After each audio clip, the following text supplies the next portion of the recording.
thanks for being here.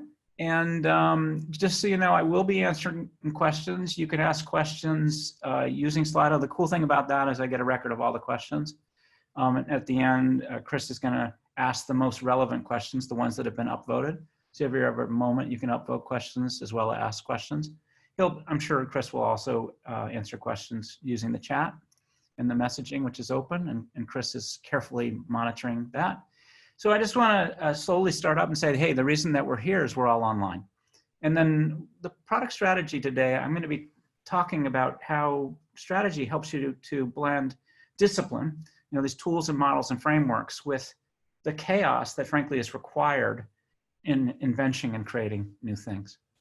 And then I'm hoping via these means of the Slido, polling, word clouds, and some Q&A and chat that there's also an opportunity for us to learn from each other.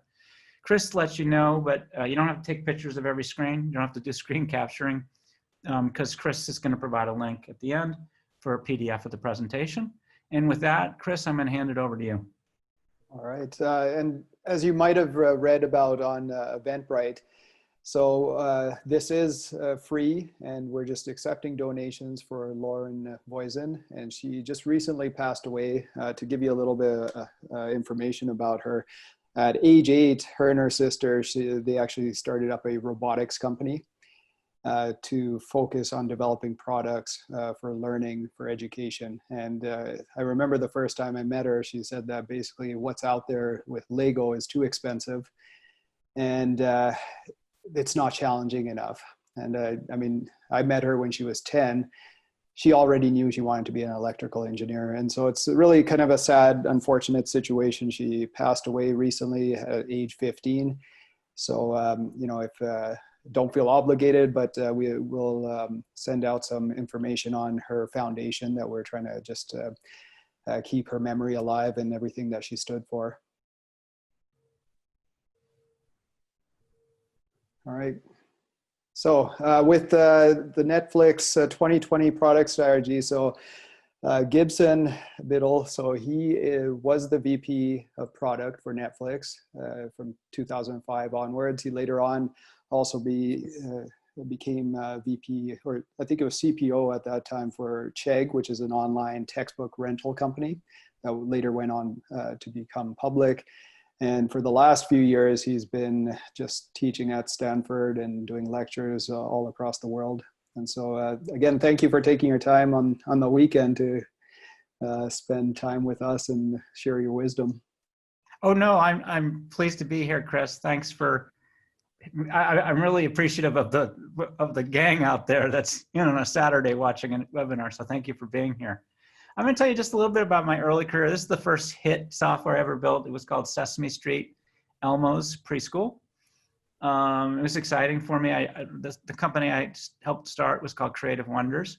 And then we sold that company to a company called The Learning Company. And the Learning Company, we built Reader Rabbit software as well as Oregon Trail.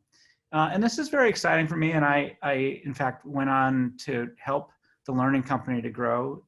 This is Kevin O'Leary. The Canadians likely recognize him, but he's also Mr. Wonderful on Shark Tank. And so it was very exciting. We helped the company to grow. And we were getting kids engaged at very early ages, 2, 3, and 4 years old on a laptop.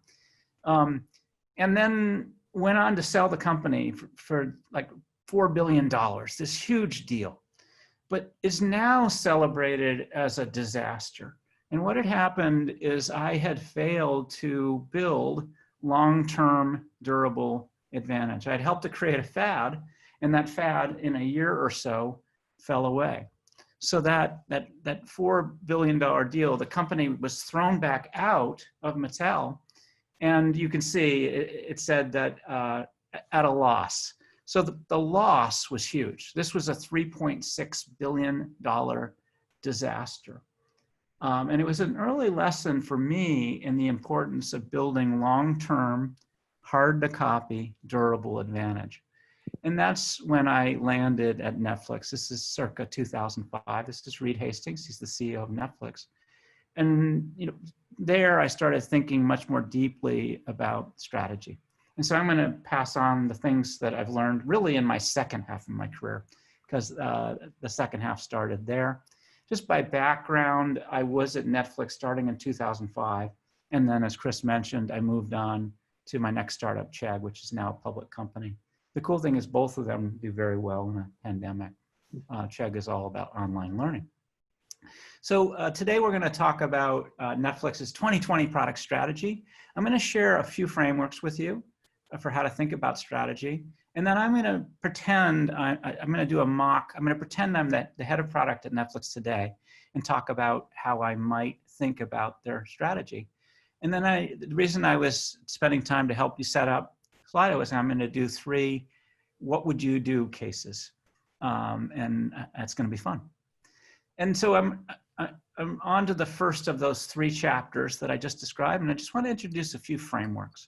And first, I want to talk about what I mean by strategy. So this is a definition by a professor of economics at Stanford, of all things. He talks about strategy as a route to continuing power in a significant market. In the image I've chosen here, imagine it's 200 BC, and you're trying to find a way to get riches and jewels and silk in China from the east to west to the Mediterranean, eventually onto London.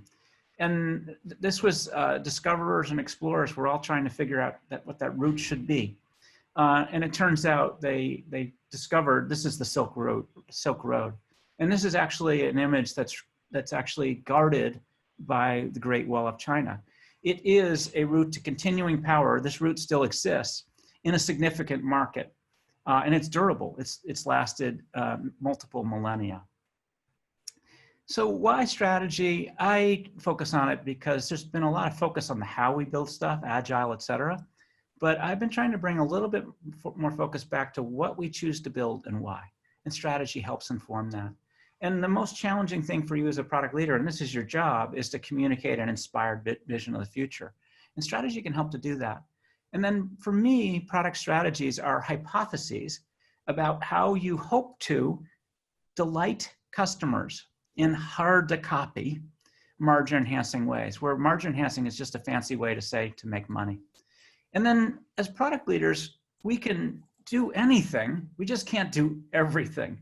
And so you could have a list of 100 things to do, but you only have the time and energy and resources to do the top 10. And so strategy can help facilitate what are those 10 most important things.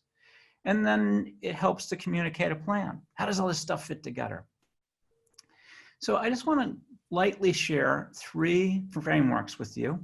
I'll go into depth on one, but then I just want you to recognize these, because when I share the product strategy for Netflix in 2020, you'll see the frameworks at work.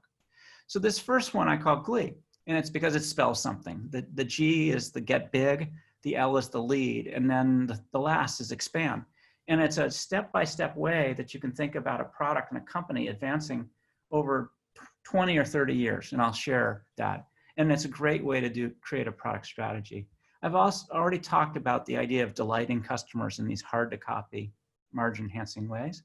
And then the GEM model, all companies at all sides have a challenge of getting aligned. And so I will, when I work with different startups or companies or leaders, I use the GEM model to ask a simple question. How do you prioritize growth, engagement, and monetization? Where growth is how quickly you grow. Engagement is really a proxy for product quality. How good is your product? How well does it engage your customers? And then monetization is developing profit. So you can take that profit, invest it in building an even better product in the future. So the purpose of these 3 models, the first is about developing a long-term product vision. The second helps you to create these hypotheses to compete long-term.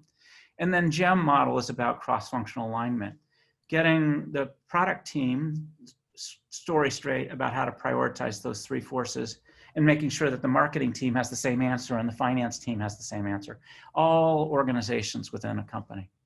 So I just want to spend a little extra time on this DHM framework, because for me, it defines the product leader's job.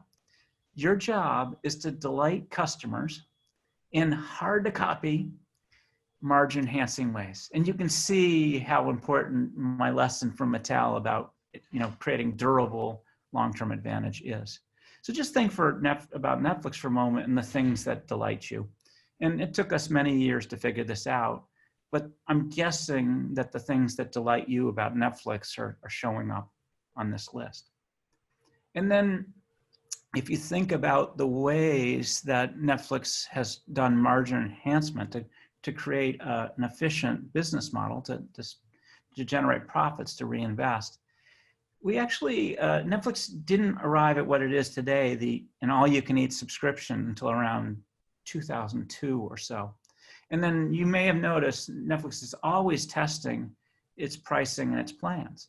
You know, many of us are on a $15 a month plan that includes Ultra, HD, et cetera. And some of us have chosen one that doesn't include that. In fact, folks in India might have a plan that's mobile only. And you probably noticed that over time, the prices are going up because Netflix wants to invest more in original content because that's what you're looking for. But I just want to point out a little way that significant economic efficiency comes out at Netflix. And this is the idea of right-sizing their original content investment. So Netflix knows the member tastes of folks all over the world. There's 183 million members today. And they'd like to create and enable you with all content. The only thing is that they spend a fair amount of time trying to guess or forecast how much folks will watch.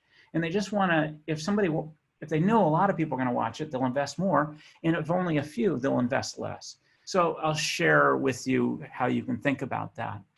Netflix's forecast for Stranger Things was 100 million people would watch it. And because of that, they were willing to invest 500 million in Stranger Things. And then their forecast for BoJack Horseman was, about 10 million, 20 million people would watch it. And because of that, they were willing to invest about 100 million bucks. What was the data that we got from this crowd, Kris? I think it was about 70-30 split for Stranger Things that people had watched it, and it was the other way around for BoJack. Yeah, so directionally in line with Netflix's forecast. And the key thing here is that Netflix it's maniacally focused on making sure they invest the right amount based on their forecast, which is based on personalization data. That's a huge advantage to Netflix that Disney Plus or Amazon Prime or Hulu don't have. So now I've talked about the importance of building stuff that's hard to copy. And I want you to think for a moment, what's hard to copy about Netflix? If I gave you 500 million bucks to start a startup to compete with Netflix, what would you find hard as that punk startup to copy from Netflix? What is the advantage that Netflix has? So I just love to know, if you've got a word or two, you can poke it in now, and we'll be building a word cloud from around the world. If you didn't have a chance to set up Slido, you just hold up your phone to that QR code. You don't need a QR code reader. And a link will magically pop up that will give you, that will let you participate. If you've got okay, so what are you seeing, Kris? And I also just pasted the link again for you. So, awesome. But yeah, I mean, we're seeing original content, brand, data. Yeah, this is where I look. I think I've actually seen, there's really 5 things that I'm looking for. Keep going. You can enter in multiple things. I can see personalization. I was looking around for that. Mm-hmm.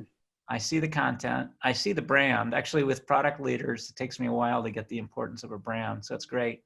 And I see the network, and and then I always see the platforms. So I actually think I've seen, 4 of the major themes.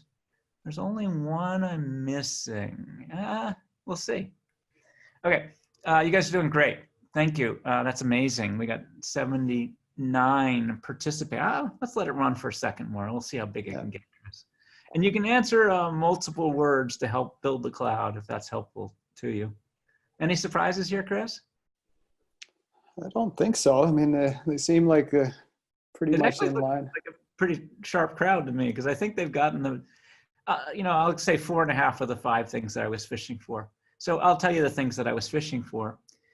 In the work that we do, brand, some unique technology, the network effect at Netflix is actually every device on the world that's got a screen is magically connected to let you watch on it. And it took really more than a decade to make that happen. And that's a device ecosystem. The original content, I call that an economy of scale. Because Netflix has 183 million members, it can afford to spend 20 billion on content, where poor Amazon can only afford 8 billion, and Apple was only at a 2 billion. So there's a huge advantage to scale, and I saw scale, and I call it economy of scale. The only thing I didn't see clearly was switching costs, and frankly, it's not a big effect for Netflix, but it's just kind of a pain in the butt to quit a service and move over to the other one, especially when you have multiple profiles for your family. That's a lot of stuff to have to do on the new device. So the way I want you to think about this, on the left side, there's like 15 high-level theories and hypotheses at Netflix about how we hoped to delight our customers in hard-to-copy, margin-enhancing ways. And if you look carefully, you'll notice that we got it right about half the time. And that's not unusual. And that's why I call them hypotheses. That's the way you can think about product strategies. But the cool thing there, you can see that personalization delights folks. It makes it easier to find stuff you love. It's wicked hard to copy, that unique technology. And I already gave you, for instance, about how personalization improves margin. That's the idea of right-sizing your content spend based on forecasting. So the cool thing here, and almost by definition, for a product strategy to work, it needs to be adopted, embraced by a user, delight them in some way. People have got to be engaged. And then it's not required that all of them are both hard to copy and margin, but it sure helps. And then you'll notice at the bottom, I put interactive stories. That's just a question mark. I'll talk a little bit about that later. It's just not known yet because it's early days about whether that will delight folks. And then you see the advertising and used DVDs.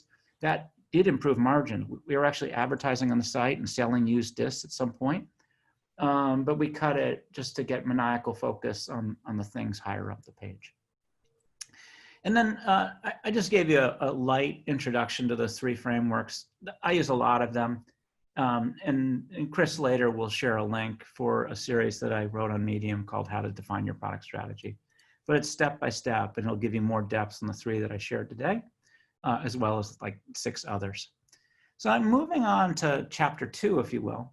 And I'm going to go sort of in and out of character, if you will. I'll pretend I'm the head of product, and I might, do a word on the side to reinforce. But I just want to share today how I would use these tools, models, and frameworks to share at an all-hands meeting what the product strategy for Netflix is. So here I am.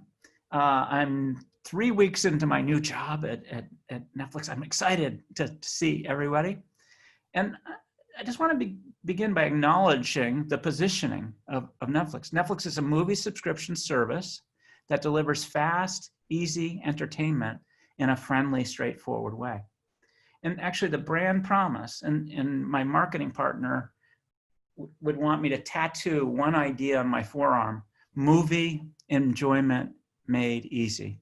That's the product that we've been building for years, and I hope that folks do find it enjoyable and easy.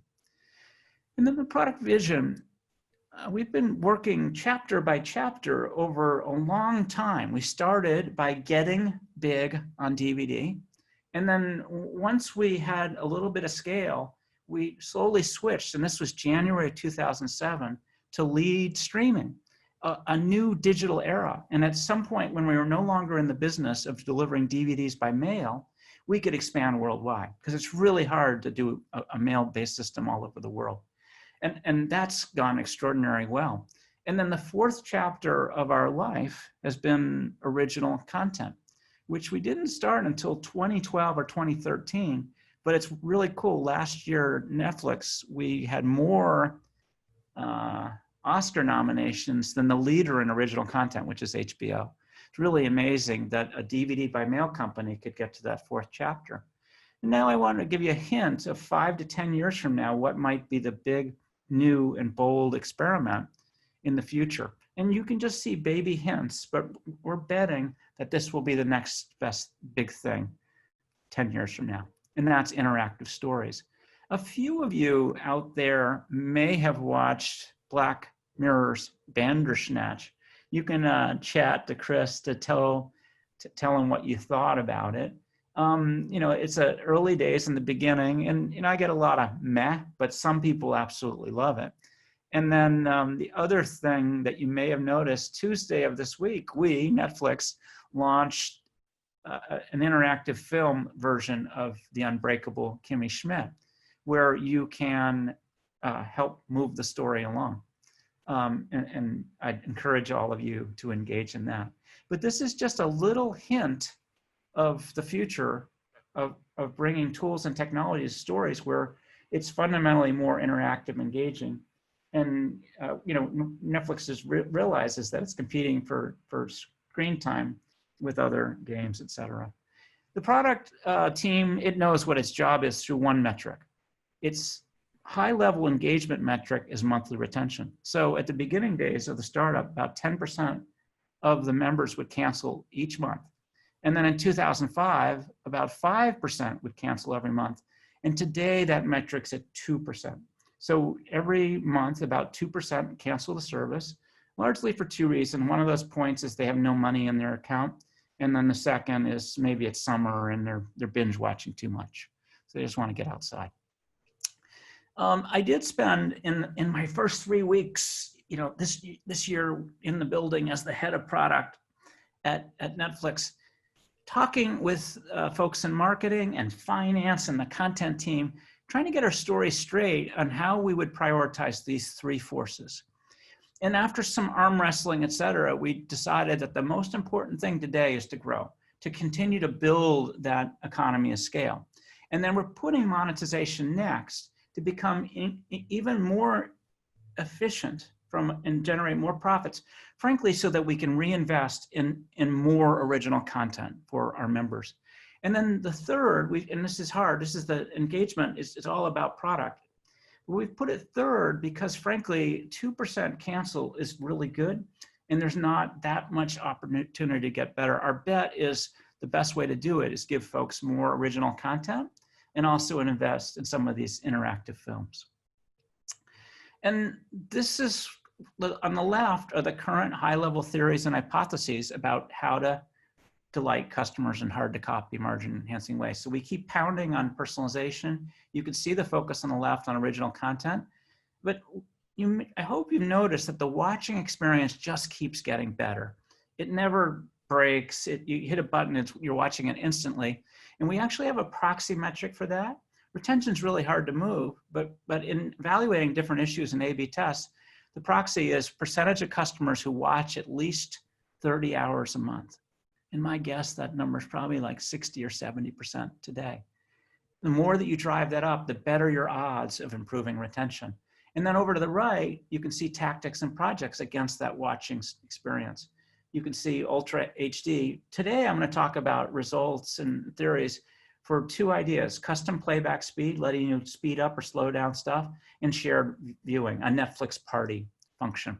But I'm just sharing with you how a strategy of watching experience on the left has a proxy metric to help evaluate it if it's working or not, and then a variety of projects on the right. And often I'd have 2 or 3 other high-level strategies. I've just chosen not to share all of them with you today. And this is our 2020 rolling roadmap. And so now we're in Q2. Again, you can look at watching experience. We're evaluating this shared viewing and whether we should launch it in COVID-19. And we have some early test results, and we'll evaluate whether we should launch this custom playback speed. And you can see some other things that make watching better. Automated lip sync in 40 different languages within a few hours. It's amazing, taking stories from around the world and bringing it to an international audience. But this is how everything comes together. So with that, I'll say thank you, and then I'll break out of my my character, and I'm just Gib again, I'm happily not working for any one company. Was there any interesting chatter in the chat? Yeah, there's a few people who really love Bandersnatch, That's great. and also this Kimmy. And so people had, I was curious if anyone had used Kimmy. I'm really curious to know among those folks who used it, you know, was it awesome, great, good, meh, sucky? Love to hear. Anything else I need to know, Kris? I'm just checking in with you. No, I don't think so. We do have some questions on Slido, just around like streaming wars and moats around technology. Awesome. Yeah, I'm happy to answer all of them, probably in around 20 minutes. So I got 3 juicy cases for you. Really my intent is to help you think about strategy, can kind of provide a lens to help improve people's thinking about what you should do and what you should not do. And so my first case, I've already hinted at it. If I recall, about 80% thought it was a good idea, Kris? Yep. Okay. And so I'm going to tell you a little bit more. I'll give you a little bit more data. But what I want you thinking is, if I were the head of product at Netflix today, would I ship this? It's a very simple question. Would I launch it? So to give you a little bit more context, Netflix Party exists today as a Chrome extension. So you can go over to Patreon. There's probably 8 engineers that are working on this. And the way it works is there's Stranger Things is playing, and you can see a collection of folks are chatting, you know, while they're watching the same movie at the same time. And that's what the party is. And you can see folks on Twitter are going goo-goo over this. The hottest new thing in quarantine life is hosting a Netflix party. More Netflix party. If you haven't tried Netflix party to watch movies with friends. And then here, there's actually a very clever person, Ninnis Samuel, who recognized that existed on Xbox about 10 years ago. And the person loved it, and they're saying, bring it back, which begs the question of why doesn't it exist today? So a little bit more, how does it work? You, with the Chrome extension, you install it, and then you pick a movie, and then there's a little bit of magic to get everybody, you know, engaged in the same thing at the same time, and then you start the party, okay?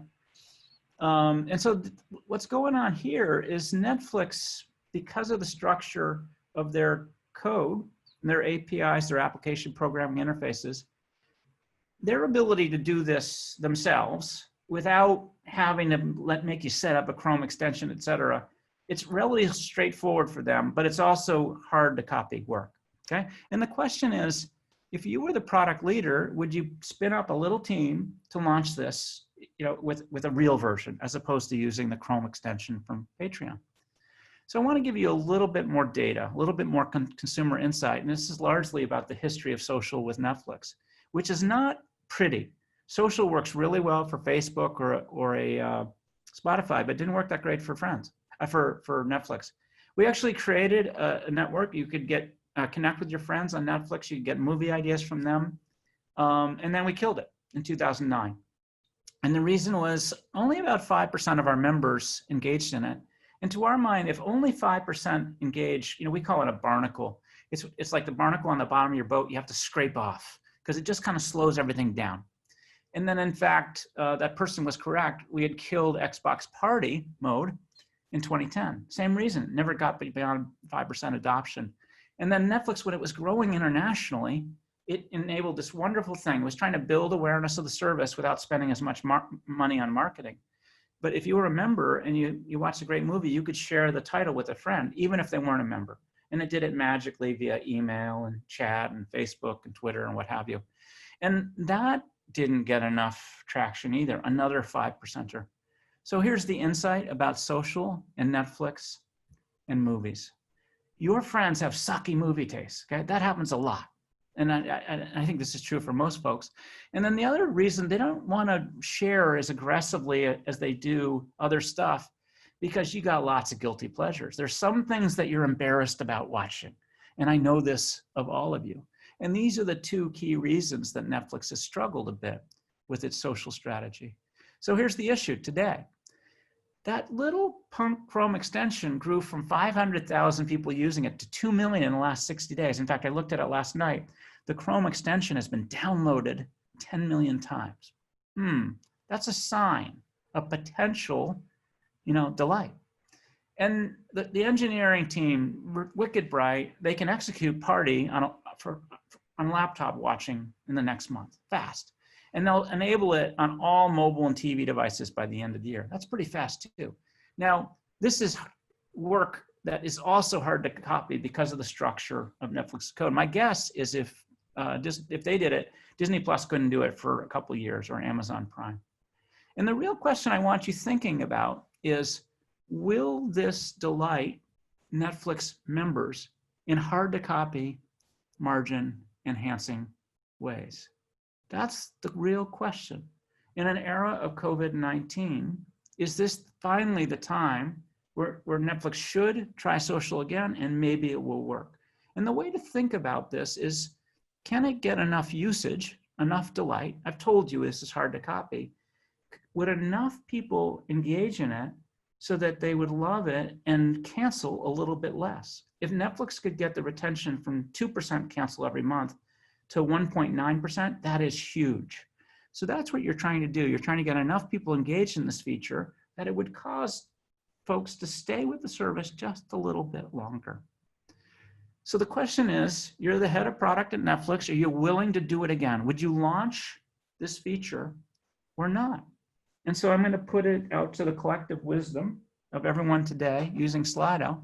And I'd love to know whether the sixth time is a charm. That's what I'm searching for. How you feeling about this one, Kris? Do you have a strong intuition one way or the other? Well, we had a question from Akash. I think he's actually in India, but he had a pretty good question where would have, if it weren't for COVID, would Netflix Party have actually worked? That's a great question. And that would give pause. So I think about, is this a feature that might be a little bit faddish, right?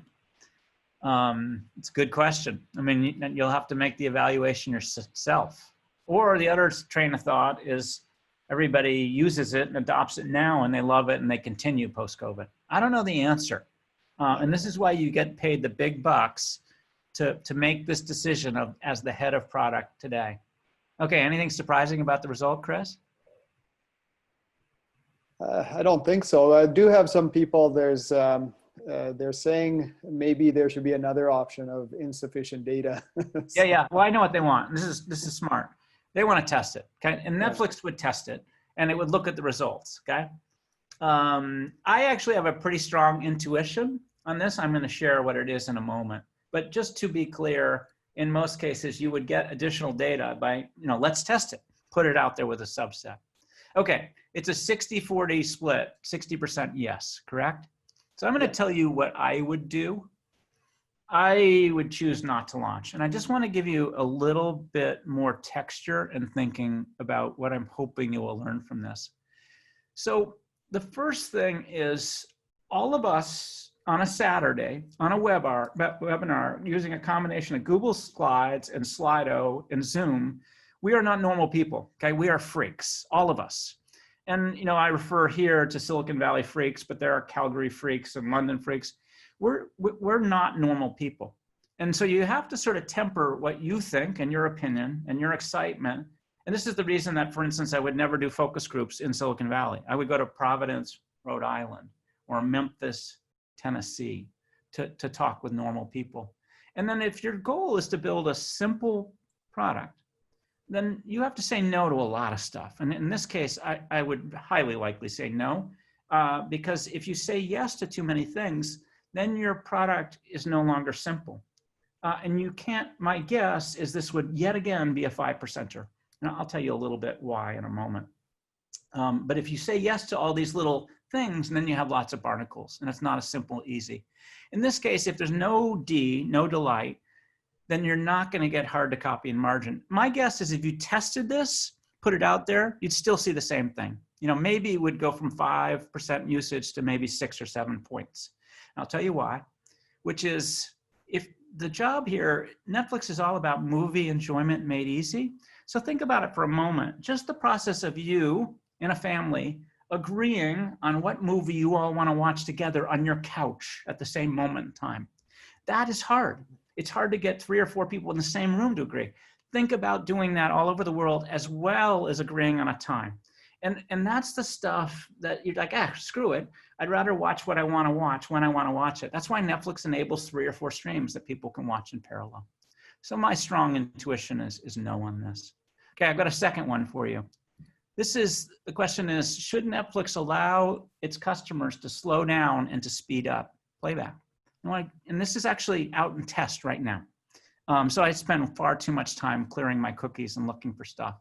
So here's what's up. And I've got a bit of a Stranger Things thing going today. But Netflix has the technology, it's out in test, to let folks speed it up by 10 or 20% or slow it down by 10 or 20%. And so that's what's going on. And I just want to give you and it's magical, right? Like it doesn't make the lip sync funny. It doesn't make people talk in high voices. Just think of it as the explosion scenes are a little faster or slower for what you want. It's very hard to execute, especially with 40 different languages. They do like hundreds of encryptions for every film, depending on platform and country, et cetera. So here's the insight. This is a very frequent customer request. And I actually think it's because of YouTube and podcasts. So YouTube folks are slowing down stuff to learn how to do it, or some folks might be working in a second language, or they're speeding it up. I think most of the folks in the audience today have probably sped up a podcast. So this is a customer behavior that's becoming more and more frequent. And my guess is everyone else out there would say, yeah, this is worth testing, and I'm very curious about the results. And Netflix has executed the test. So it's out there. I guess I'm gonna ask, and I'm curious what we see from the chat or messaging, what's wrong with this idea? Do people have concerns about this idea? And let Kris know, what, if anything, might be wrong with the idea of letting folks do what they want, which is slow down and speed up stuff. Are you picking up any chatter, Kris? Not yet, but we did have, with the previous case, just people, again, they don't want other people knowing what they're doing, with face-to-face, and, they want to discuss it afterwards, and it kind of disrupts the experience. Exactly. So okay, so I'm just fishing around for why this custom playback speed, where you let people slow it down or speed it up a little bit, why I think it might be a bad idea. Do you see any? So some people are saying that it might ruin the experience, especially from the creator standpoint. That's what I'm fishing for. Okay, and think about it. If you were the product leader, you put it out in test, you're like, I'm going to keep this test as simple as possible, okay? I'm going to put it out on mobile-only devices. That's probably the audience that wants to speed up. In the old days, their commute was a little shorter than the movie. And they also might do it only with Netflix's original content. So they put it out in test. And that is what happened, okay? And the question is, does the studio notice? Like it's executed only in New Zealand. And guess what? The studio noticed. So here's Brad Bird. He's the director for Pixar. He did The Incredibles.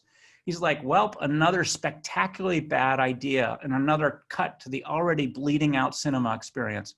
Why support and finance filmmakers' visions on one hand and then work to destroy the presentation of those films on the other? I know exactly how fast this should go, and nobody should be able to manipulate that. And I love Gay on Main's response at the bottom. She said, okay, boomer. Okay. Kris, do you want to do some dramatic reading of some other juicy studio quotes for me? So Netflix, don't make me call every director and show creator on earth to fight you. I will win. Or how about this one? Go for it. There is no way Netflix will move forward with this. That would mean they are taking control of each other's art and destroying it. These are fighting words, correct? Okay, so you already know what the studio response is. And then you got it out and test. The key question is, what metrics are you going to look at? And for this one, the proxy, to my mind, you need to measure delight or usefulness. And so a really simple way that I would do it is, what % of customers use this feature at least twice a month. For me, that's a measurement of real value. The problem is you can't measure retention, cancel. It's a way hard metric to move. So you need a proxy metric, a lower level metric.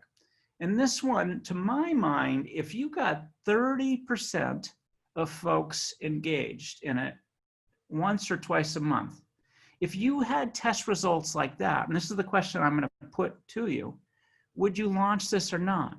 So on one hand, you've got potential delight, real usefulness. 30% of your customers are using at least twice a month. But on the other hand, the studios are going to be pissed. And you are dependent on the studios to deliver amazing content. And yes, this is hard to copy. But again, use the metric.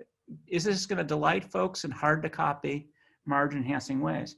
Will that be enough to get people to stay with the service just a little bit longer?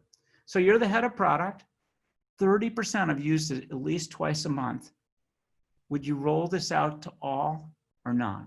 And that's the question I have of you today. It's always interesting to me, Kris, if by one offhand comment I steer it in one direction or the other. Is there any chatter in the messaging about this? Yeah, I mean, even there was Aaron who actually mentioned that this isn't something that's that hard to copy, especially when you have YouTube and other places that have it. So, and a lot of people were agreeing with that.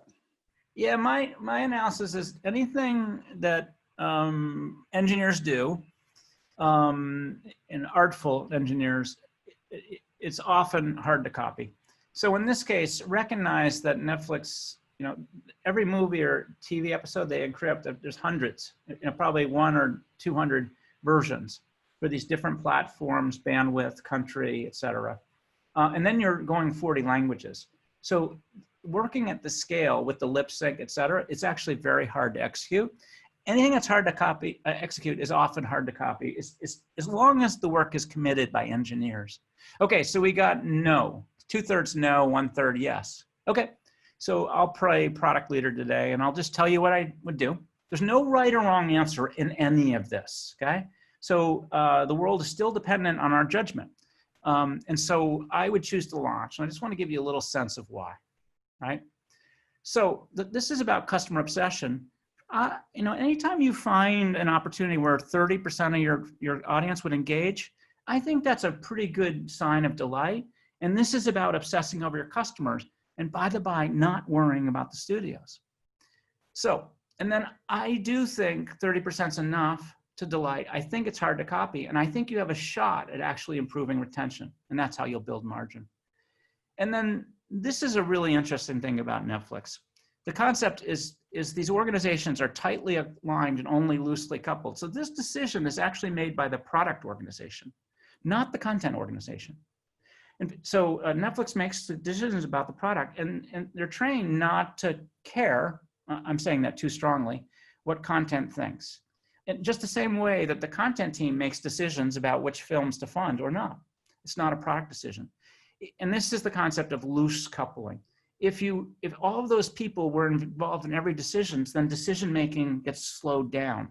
And it also takes some aggressive thinking out of the mix. You have to be bold. And so the other thing I would say to the studios is there's a history of creative destruction. In the old days, you had black and white films, and then sound came, and people were freaked out about that, the studios. And then there was color, and people were freaked out about that. And then Pixar came along with 3D animation, et cetera, and folks were freaked out. And this is going to continue to happen, just the way that you can see interactive films happening today with both Bandersnatch and Kimmy Schmidt. So this goes on. Netflix is spending $20 billion, far outpacing anyone else. I think the studios will stick with them. And this is about leaning forward and doing the right thing for customers. So I have one last little mini case, and I think you're going to enjoy it. It's not very complicated.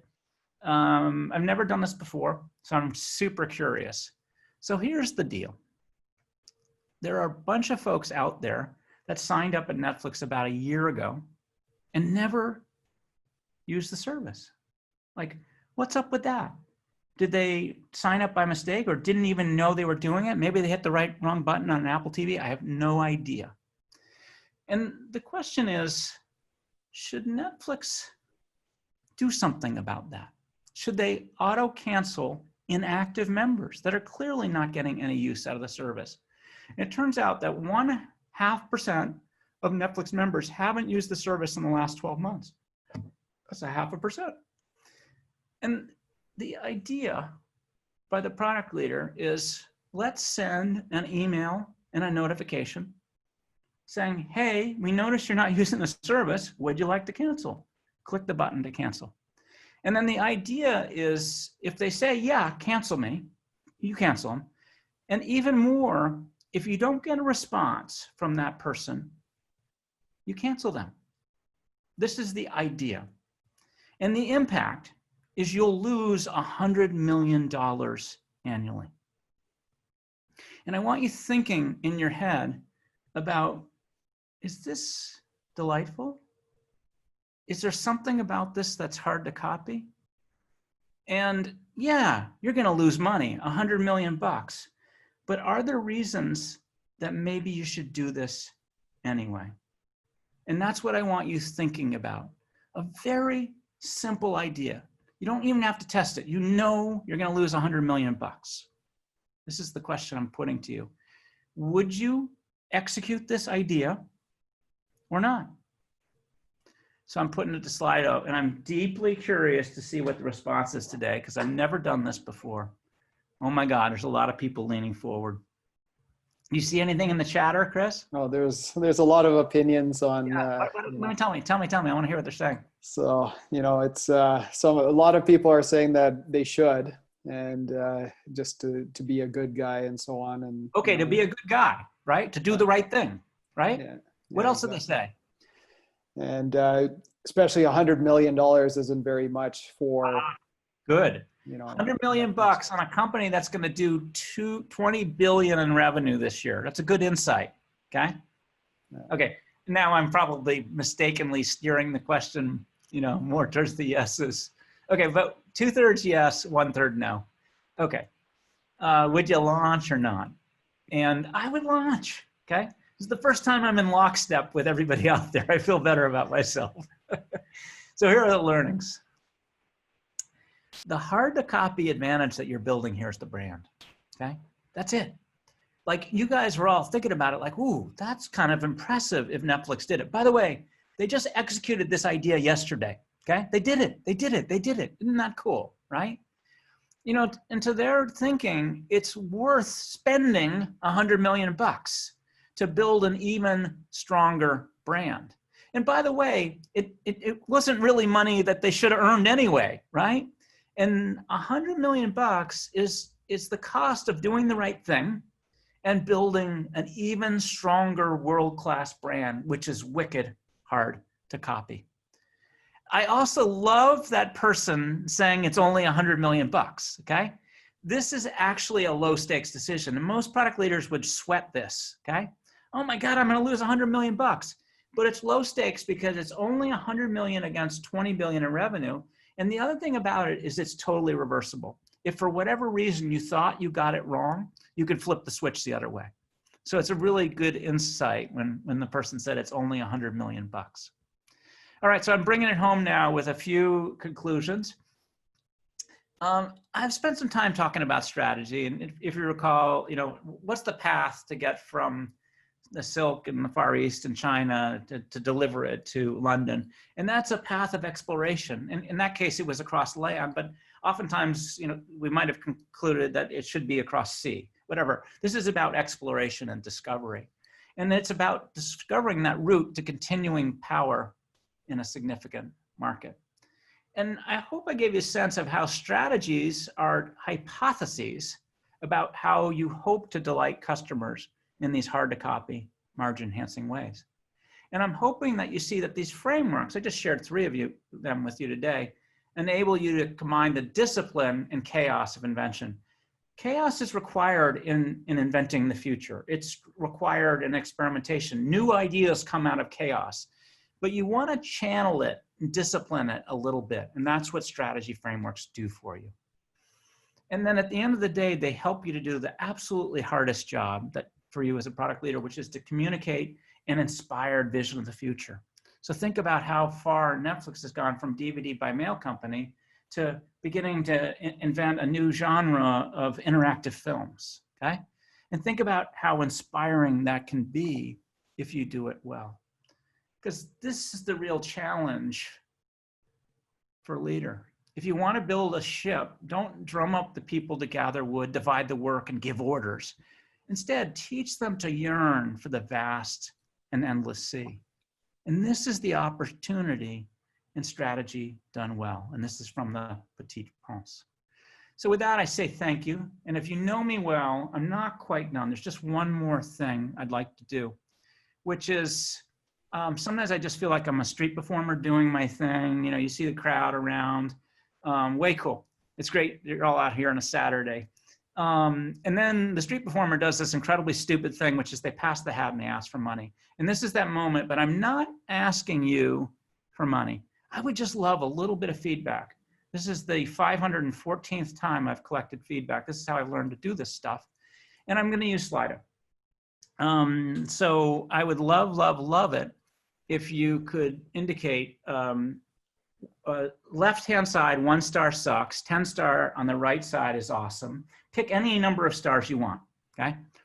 And this helps me to make an evaluation of, this is my proxy metric, essentially. I will end up calculating NPS. Just so you know, SurveyMonkey's down today. That's why I'm not using SurveyMonkey. But I'd love, love, love it if you could just take a moment using Slido to pick one of those numbers from 1, which sucks, to anywhere in between to 10. The right side is where all the, you know, you loved it is. Kris, do you think I gave enough time to people to figure that out? I think so. I also pasted the link as well in the chat session. So that's great. Anyways, this is incredibly helpful data to me. And I just have 2 more little questions. I've chosen to hide the data. I'll probably share it with Kris later and maybe with you guys later after that. But here's the data that I'm now looking for, which is what's one thing you liked about today's talk, okay? And in this one, in a moment, I'll click the button and you'll see the stream of stuff. But I'm hoping that you're thinking, what's the one thing I liked about today's talk? And this is incredibly helpful. I've already told you that every time I do this talk, I'm experimenting with different ideas. Today, there was a brand new case. But I'd love it if you could just take a moment to record just one thing you liked, because this is just incredibly helpful to me. And I'll just click the button so you can see what the heck's going on with your peers. But I just want you to have an idea in your head and begin to commit it to Slido. Well, there it is. Yeah, I'm seeing a bunch of stuff here, which is great. So thank you so much for this feedback. It's incredibly helpful to me. And this is how this is my consumer science, if you will. Okay, and then I'm going to switch it up a little bit, and I'm going to ask you one more question, which is, what's one thing that would improve today's talk? What's one idea that you have that would make it better? And this would be absolutely amazingly incredible. Most of my ideas have come from you guys. I had one talk. It wasn't a very good talk. And the comment was, hey, Gib, we just want to know how you make the wicked hard decisions. I'm like, oh my God, that's gold. And so I have a talk that I've done probably 200 times called Netflix Wicked Hard Decisions. And it was just born out of just one idea that somebody took the time to record for me. So this kind of stuff is just incredibly, incredibly helpful. I can see the counter going. I'll just give it and I know it's kind of clunky, you know, typing in. Yeah, SurveyMonkey's doing maintenance today. I knew this, you know, from 9 to 5. Yeah, Kris knows me. Usually I just blast up a QR code and you can do it on the side so I don't have to, you know, wait. But thank you so much for indulging me today and giving me this feedback. I think I will share it broadly so you can see what kind of ideas I get after the fact. Okay, Kris, how you doing? Yeah, good. So there's a few people that have been asking for just the links and stuff. So I'm pasting in the chat session the links for the slides. Yep, that's awesome. I've also sent, so Gib has actually created a special page on his website, so you can view all of this stuff there. It'll be up for a little bit, and I'll send out an email. Oh, and by the way, we're still going to take some questions, so if you want to stick around, but I've also shared the Medium post. I love it. Being more clear and talking slower. That's always fair of me. More graphs and charts. This is awesome. Thank anyways.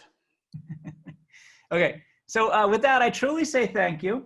And deeply appreciate it. And I'm going to stop talking and I'm going to answer questions via both Slido. So ask questions in Slido, upvote them as well. And Kris is also scanning the chat and messaging for your questions as well. And finally, I'm going to shut up. I'm going to stop sharing so you can see both of us. And again, thanks so much for coming out on a Saturday. This has been really awesome. And I'm just so sad I can't visit all the cities that you're in because I've been home sheltered now for, I don't know, 9 or 10 weeks. It's getting a little crazy. Okay, Kris, how can I help folks out? All right. Well, the number one question that we have on Slido is about the streaming war being ultimately about content, and are there any moats around technology? Yep, it's a great question. So just the very first thing, I nicely encourage people not to think of it as streaming wars, because that sort of signals that it's a winners take all. It's not. So I'll just help you understand. I mentioned that Netflix got up to 183 million folks. 6 months ago, Disney Plus launched. And in their first 6 months, they took on 50 million members, 50. Unbelievable, okay? And Netflix isn't really concerned because they don't think that much about competition. They just think about delighting you in these hard to copy margin enhancing ways. And what's going on is most people are paying Netflix $15 a month. The Disney service costs $8 a month. And Netflix's belief, and they've expected this for years, that people will buy multiple services. And I know most of you are doing that. So if you have a young family, of course you're gonna be spending $8 a month for Disney, and you're gonna keep your $15 a month thing as well. In terms of moats, Netflix has been investing. They've been doubling down every year on the hard to copy advantage because of their economy of scale. And that's been more and more investment in original content. And then frankly, a lot of their technology, it's really what I referred to about just improving the watching experience is pretty magical. And then their content strategy is all about getting movies from all around the world delivered all around the world. And it turns out that the personalization fuels a lot of this. Most people think that, you know, if you are in Spain, that you're gonna like movies that other folks in Spain like. It doesn't actually work that way. I mean, I love Narcos that comes out of Mexico. And then I love an equivalent series that came out of South Korea. And so this is an example of how personalization brings stories from all around the world to all of us around the world. You know, Netflix didn't blink. In fact, they were highly congratulatory of Disney Plus's success. I think some of them are going to struggle, but we'll see. Netflix is very focused on just playing their game, and so far it's working. Yeah, great question. And it's interesting too if you look at with Disney, like they were crashing quite a bit as well when they first started up, right? And again, that's where that expertise in the technology, it does help. Yeah, don't take it for granted. What else you got? So another question from Willie is how do you set expectations on the tactics that these will probably be experiments that need to be validated before being delivered? Yeah, I just keep saying it again and again. So that 4-quarter roadmap, that's a great communication device. Imagine you're presenting it to an investor or your CEO or the marketing team or whatever. I just keep saying it. I say, these things on the left are my high-level hypotheses. I usually will have 6 or 7. I just made it easier today. And then I have a proxy metric that measures whether it's working or not. And then I have the projects or tactics. And then what I nicely say is I'm confident about the work that we're doing in that first quarter, but frankly, I'm going to learn so much in 1 quarter that the work further out is likely going to change based on insights that I develop. And so I just really present the roadmap as a fuzzy vision of the future. And I just keep reinforcing this. And you can tell every time I talk about product strategy, I just keep reinforcing that these are theories and hypotheses about how we'll delight customers in these hard to copy, margin enhancing ways. You know, I shared with you very openly, you know, there were probably 15 high level strategies that work at Netflix over the past bunch of years, and only half of them worked, but that's good enough. So this is the context that I just try to provide everybody, and frankly, to make product leaders' jobs easier to talk about this stuff in an open way, you know, and admit that half the time we screw up. And that's why good judgment is important. We need humans, and we need to help each other. No, for sure. What else you got? So Gib, do you think that with the COVID-19 situation, has Netflix made any changes on the user segmentation? You know, honestly, the reason that Netflix was able to execute that auto cancel, that third case that we did, was because they had many more members in Q1, which included March, than they expected. So they were way ahead because of COVID. Same thing, interestingly, happened to Chegg, because Chegg has a, you know, online, it's called Chegg Study, it's online homework help. So actually the main challenge that Netflix had because of COVID was all of the studios creating content, you know, the new movies and TV shows couldn't get together, right? And so that's going to be a future problem, you know, maybe 2 years from now, where there might be some bad quarters where there's not much new content coming out. And then they also, they did the right thing. They actually created a $500 million fund to support those artists. And then the question was, what should they do with the money that they're not investing in new original content right now, because people can't, you know, get together. And I think, what did they do with that money? I think they're just trying hard to figure out what content they can build in a COVID-friendly way. And I'm just thinking of their last quarterly earnings to make a good guess about it. Anyways, you know, Netflix is one of those companies where things are good in COVID. Yeah, no, for sure. Yeah. I mean, it was interesting, even before we started this session, I was asking Gib if he's had a chance to watch The Last Dance, the documentary on the Chicago Bulls. And I guess in the US, they don't have it, whereas we in Canada do, and maybe a lot of the international places do as well. Yeah, it's funny because often international folks complain that they can't watch the stuff that I could see in the US. But this is one time where the tables are turned. So I'm looking forward to watching it on some platform. I'll figure that out later. Yeah. And then, yes, Kris brought up the VPN, but Netflix worked hard mainly because the studios said, come on, you got to shut down all those loopholes with the VPN. So it's a little harder than most people anticipated to cheat.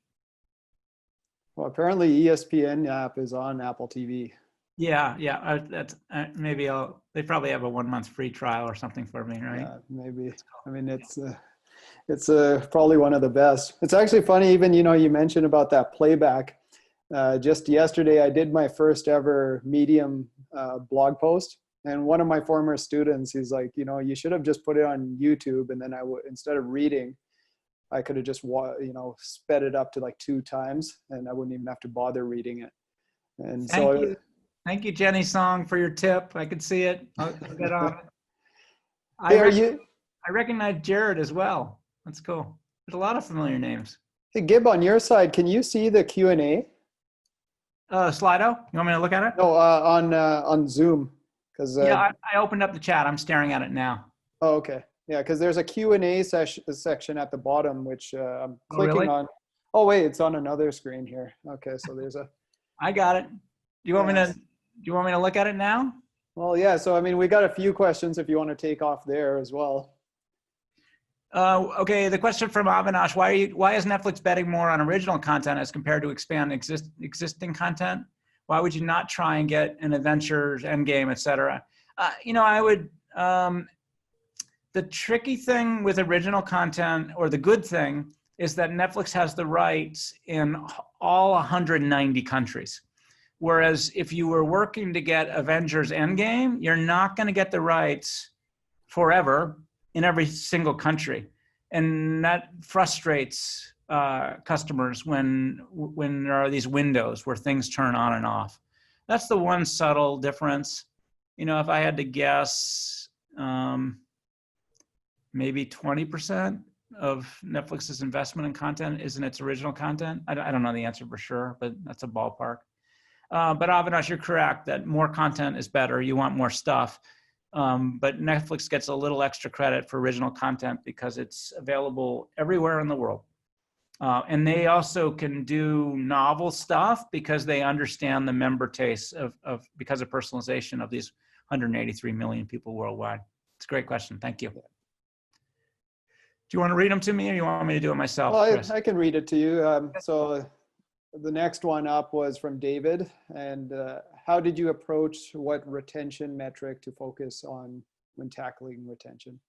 Yeah, so I think the question is, we always had retention, but we needed proxy metrics underneath them.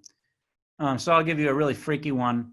The proxy metric for personalization, we actually didn't know that personalization improved retention. It took about 10 years to prove that. So our proxy metric for that, a lower level metric that was easier to move, was the percentage of members that rated at least 50 things, 50, in their first 2 months with the service. And I can get everybody to guess what that metric was, and most people will guess that only 2% of members would rate at least 50 things, 50, in their first 2 months. And the reality is it started at 2%, but we drove it all the way up to 30%. So about 30% of our members would give us 50 pieces of data about what they liked or didn't like in the first 2 months. And that was a signal to us that they understood that the more that they indicated their taste, the better we would do at finding movies that they'd love. And it was really important to keep investing in personalization. It turns out we moved that metric up. Retention moved up with it. The two were beyond correlated. It was causal.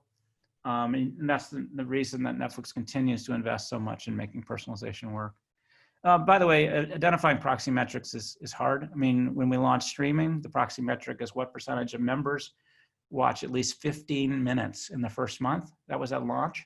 We only had 300 titles available at launch. Our members called it like steamy romance, which is code for something else. But we launched and that metric was at 5%. 5% watched at least 15 minutes in a month. That was the shortest TV episode. By the end of the first year, we got that up to maybe 15%.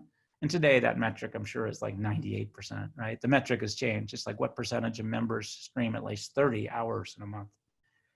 Anyways, this is the power of proxy metrics. They're lower level. They're much easier to move. And you hope that they correlate to the high level retention. You hope it's causal if you actually move it. And this is hard work. It's one of the essays in my how to define your product strategy. That's a great question. Thank you. Kris, what do you got? So another one, what strategies and frameworks did Netflix use to reduce monthly churn from 10% to 2% now? Everything that I've shared and 7 more.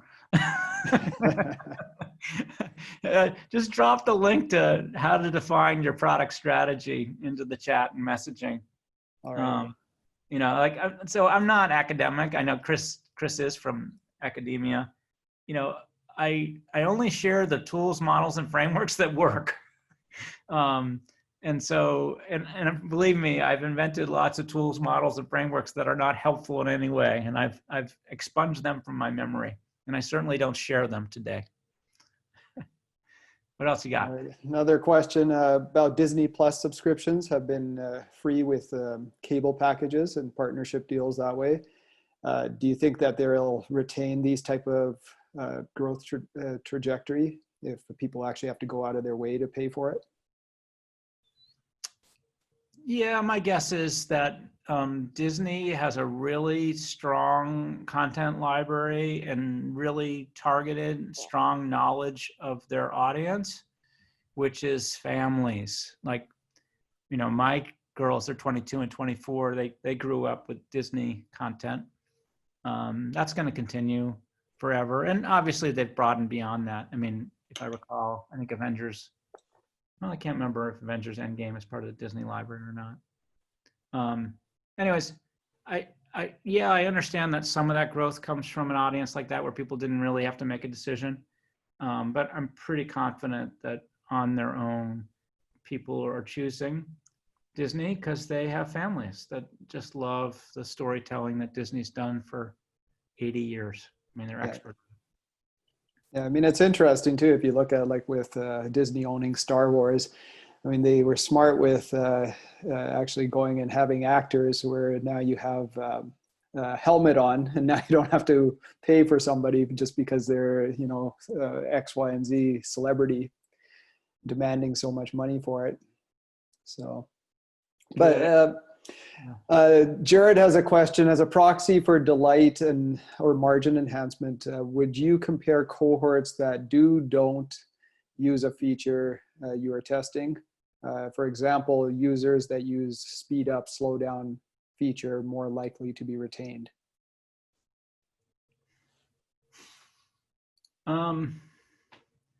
This is just guessing, Jarrett.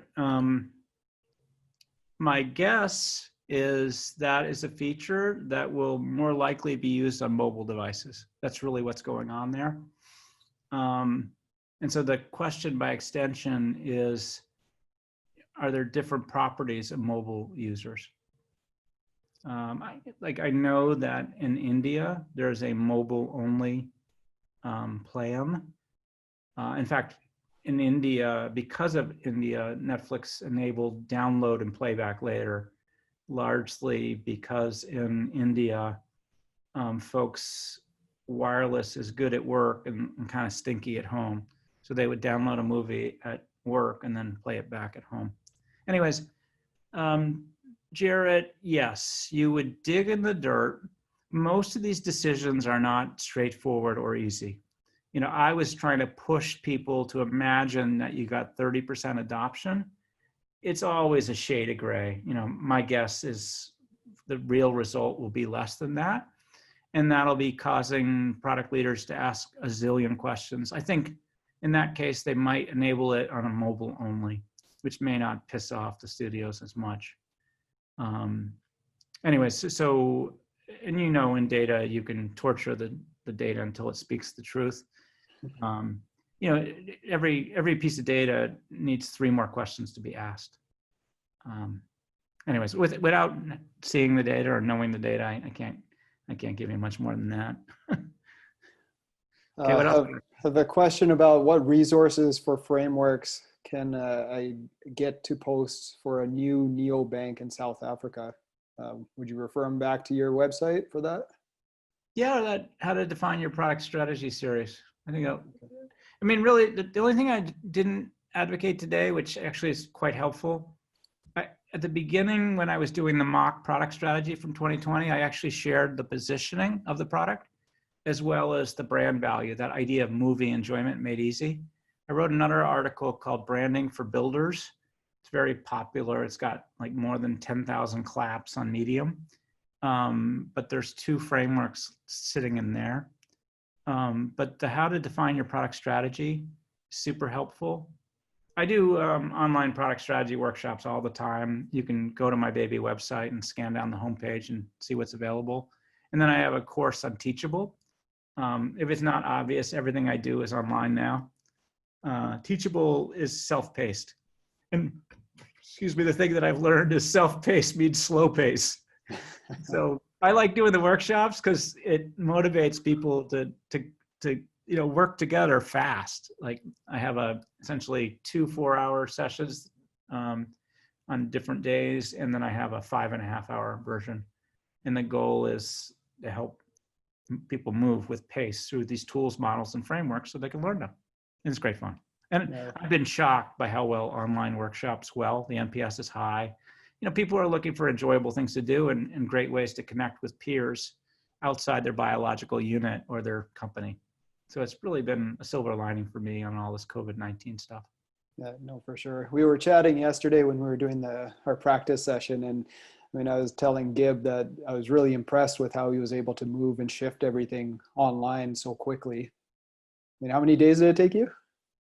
I think I launched my Teachable course probably within 8 days of home sheltering starting. And then, yeah, you know, I told you I've done 40 talks, workshops, virtual executive events in the last 30 days. And I'm sorry, in the last 2 months, I guess. Yeah. But that's, you know, I could cheat now. Like in the old days, I had to travel to London or Sao Paulo. Now online, I don't need to. It's really cool for me because the reason I used to travel a lot was to be more worldly. But now I interact with more people all over the world than I did before, just from little Burlingame and San Mateo. It's kind of cool. So another question for you, Gib Gerbar. He was asking, why hasn't Netflix ventured into live events like sports, news? Yeah, it's a great question. There's a concept that Netflix has embraced for a long time about playing their game. So I'll go back. You know, Netflix worked to create a lot of convenience, selection, and value. So it has a good library, but not everything you want, and it's for $15 a month. Okay,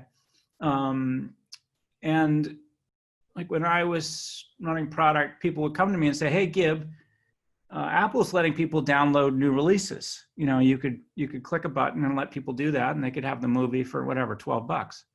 Or, "Hey, Gib, should we do a free version of the product that's advertising supported the way Hulu does?"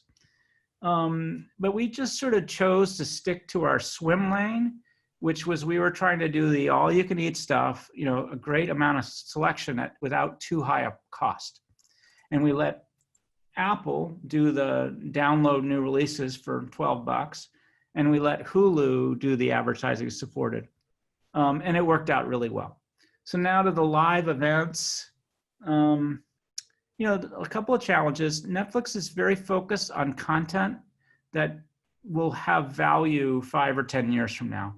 And live events certainly doesn't pass that test. And frankly, live events are other people's games. And the problem of doing things from other people's games is you start creating this complex experience. So just think about it. You got some stuff that's live, some stuff that's pre-recorded. You know, these same conversations came up like when YouTube was getting big. You know, do we want to do community-based content? Do we want to do short-term form content? I'm sure there's people saying, "Hey, we should do original content that's short form on mobile devices the way Quibi does it." But Netflix is pretty good about just playing its game, and they don't get too rattled by what competitors are doing. And their game is to delight customers in these hard-to-copy, margin-enhancing ways. And it's worked out well for 23 years, and I'm sure they're hopeful it'll work for another 25 years. We'll see how it goes. It's a great question. So I have some people are saying that I should get back to some questions off Slido. So maybe I'll go back on there. And the next top like upvoted one was, what is Netflix North Star metric? How is that considered when designing product strategy? Yep. So short answer is retention is the North Star metric. You'll notice I don't use that word, okay? So the high level engagement metric at Netflix for product team is retention, okay? And then people get a little confused because I have this other model. How do you prioritize growth, engagement, monetization? This is really the reason I don't talk about North Star metrics. You have to sort of keep multiple things in your head. But retention is the very short answer. And then there are a variety of proxy metrics depending on the area. You know, I had 12 product leaders work for me, 12 different swim lanes. You know, one was personalization, one was streaming, one was merchandising, one was help an account, one was TV-based devices, one was mobile. And each of those product leaders had their one proxy metric that defined their job the way retention defined my job. Here's a quick question for you. What's your favorite book on strategy and or product? Yeah, I have lots, but I actually like 0 to 1 by Peter Thiel. He's kind of a controversial character, but some of the ideas that I've been sharing, you know, for instance, one of his juicy quotes is, "Competition is for losers." And what he's really saying is don't be affected too much by what your competition does. Work to build your own hard to copy advantage so that it feels like you really don't have to compete with anyone. So I really like his book. Actually, Hamilton Helmer, I quoted, he does a book called The Seven Forces. These are 7 hard to copy things. I believe there are 8. He and I debate and argue a little bit, but it's called The 7 Powers. That's what it's called. Peter Thiel. Everybody loves reading Stratechery. It's an email from Ben Thompson. And for whatever reason, I don't find myself reading it all the time. The Bible at Netflix was called The Innovator's Dilemma. Sort of gives you a sense of how we manage to cause poor Blockbuster to die. They failed. They overinvested in their existing business, the stores, and didn't really take Netflix seriously enough. So bad things happened to them. And Netflix is always afraid that they'll make the same mistake. So they were very careful not to overinvest in their old legacy DVD business and to lean forward into streaming and original content and international expansion. So, we had a couple of questions on both live and on Slido about Quibi. What do you think about Quibi? Quibi is it's a little bit of a cautionary tale. It's one of these startups that had some ridiculous amount of funding. Somebody should look it up for me, but I'll just say it had $1 billion in funding. Most startups, don't have resources, and they, in very little small ways, they do a series of experiments to find their initial beachhead. For Netflix, that initial beachhead was DVDs by mail, and then they figure out how to expand further.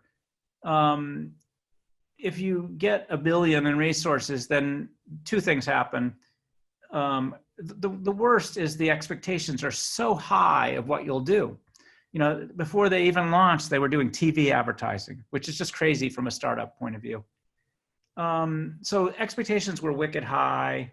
And then the second thing happened, they were all about mobile content, these short, quick bites. That's what Quibi is for, original content.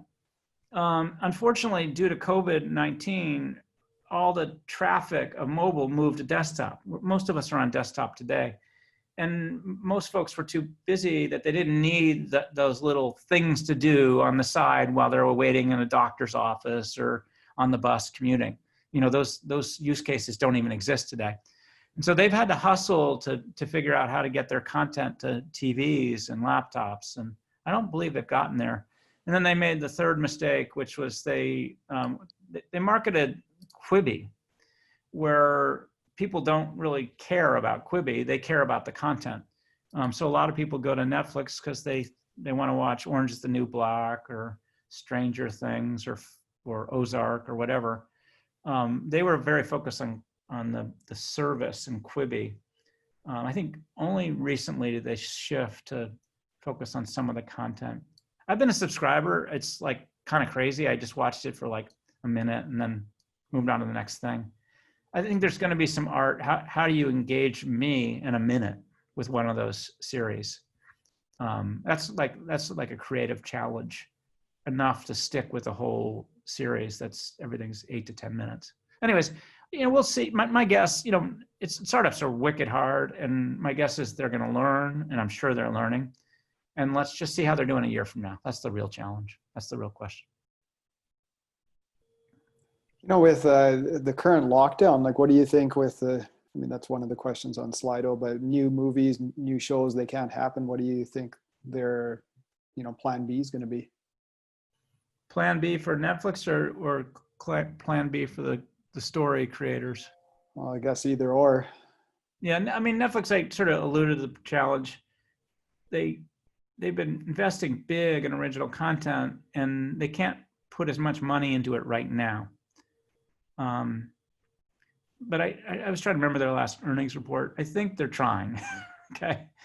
And then for the studios, the story creators, Netflix clearly feels their pain. That's why they created a $500 million fund, really just to help artists, pay their mortgages, et cetera. That was a pretty cool thing to do, a right thing to do to build the sort of corporate brand, if you will. Mm-hmm. Yeah, I don't have any more insight. I'll have to ask my pals and have a beer with them someday when I can. Yeah. Okay. How many more questions do you want to take? Let's do 2 and then we're done. All right. We'll take one from, I'll take it from the Zoom here, but Netflix, it offers studio quality long form video content. How do you foster a discussion if you should expand that vision to bring in gaming elements, podcasts, so on? Yeah. Okay, so the gaming element you're seeing in these interactive films, my guess, the proxy metric for that is the percentage of Netflix members who watch at least 1 hour of interactive content in a month, okay? And recognize there's a couple of kids titles that are in that treatment. I think Puss in Boots is one of them. They're sort of choose your own adventure. The Bandersnatch and Kimmy Schmidt. If I had to guess, like today, it's probably not even 1%, right? But you keep watching to see if you can get more people adopted. My guess is Netflix would be delighted if that number went from 1% to 5% in the next 2 years, right? That would be a huge success. That, the hint that these interactive films are going to be the future. They're actually investing. They're investing. There was a really interesting job description for a VP of product innovation that would be focused on the tools and technology to let the studios, the story creators create interactive films, to prototype them, et cetera. So the thing you have to watch is that, those 2 titles, Bandersnatch and Kimmy, are just, initial tests. And then the question is, will they move their proxy metric up and to the right to warrant further investment? So they might be in a powerful place 10 years from now. I mean, today, original content's in a powerful place at Netflix with Orange is the New Black or Ozark or whatever. 10 years from now, maybe interactive films will be that same place. We'll see. I mean, as I said, these are high-level theories and hypotheses. Half of them fail. Yeah. So we'll just see. Would you, since you mentioned that one job availability, would you go back and work for Netflix? No. What I do is I look for startups with a proof of concept that are ready to scale, and I help scale them. But then at some point, the company's too big for me. Like for me, 5 years in at Netflix, I wasn't as happy. I had done statistics at business school, but my analysis was for the next chapter, they need somebody with like a PhD in statistics and do machine learning. That's just not me. And then I love startups. So my next startup with a proof of concept that was ready to scale, which was Chegg, which came first, the chicken or the egg. And got big on DVD, got big on textbook by mail. And then my expectation was we would do e-textbooks next, and that failed. But we invented something called Chegg Study, which is a monthly homework help service that's online. And that's turned into a big deal. Anyways, I'm just saying my enthusiasm for coming in younger companies and helping them scale. And then at some point, the company's way too big for me. I mean, Netflix is way too big for me now, but it's fun to watch. Yeah. Well, we'll do this one last question from Jerry. What are some strategies to raise morale within a company when a launch of an experiment does not work and flops? How do you build confidence in the team to launch the next idea? Our generation is taught not to make mistakes, but mistakes lead to golden ideas. Yeah. Oh my God. Well, yeah, so we're doing creative work, right? So in creative work, this happens all the time. Imagine if you're creating your first movie. Part of it is just set expectations. I mean, it's really a cultural issue. How do you create a culture of experimentation within an organization that celebrates the wins and learns from the losses, right? And that's patient. It only took 20 years for Netflix to become a great company. So I guess that's the short answer. Celebrate the wins. So it's so exciting when it happens. And then appreciate the learnings from the losses and failures.